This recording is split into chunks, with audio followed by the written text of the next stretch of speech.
With Daredevil Born Again, the masked vigilante finally gets his standalone series in the Marvel Cinematic Universe. But where exactly does the upcoming series fit in the MCU timeline? ScreenRant finds out. Thank you for finding the time.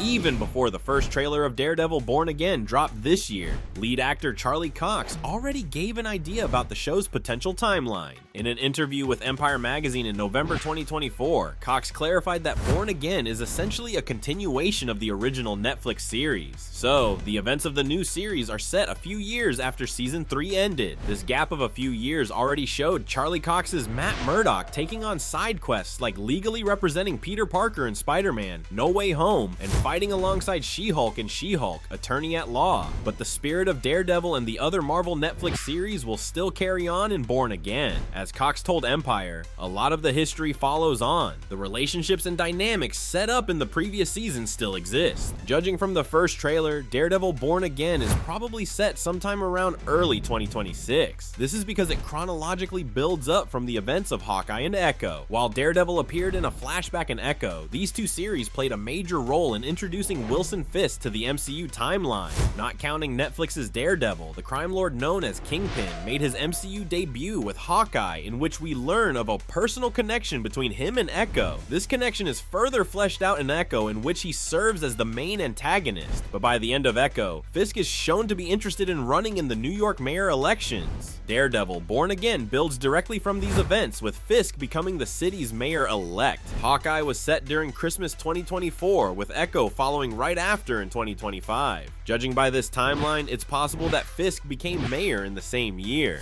As the New York mayoral elections happen in November every 4 years, this would mean Fisk ran for mayor in November 2025. With Fisk already in office in Daredevil Born Again and a New Year's celebration at Times Square, the series' events suggest a 2026 setting. While we still saw glimpses of Daredevil and Wilson Fisk in the MCU, Born Again can also explain the fate of many other crucial characters from the Netflix continuity. The first trailer for Born Again already features Daredevil's legal partners Foggy Nelson and Karen Page. Meanwhile, his ally and occasional enemy Punisher also makes an appearance, while we see Agent Poindexter in a prison uniform. While he was teased as Bullseye in Daredevil Season 3, we might finally see his transformation this time. The possibilities are endless now that Born Again directly follows the Netflix series. When Netflix abruptly canceled Daredevil after 3 seasons, audiences were disgruntled. Now, after more than 6 years of waiting, the Man Without Fear is back in the MCU timeline. Thanks for watching Screen Rant, and stay tuned for more Marvel news.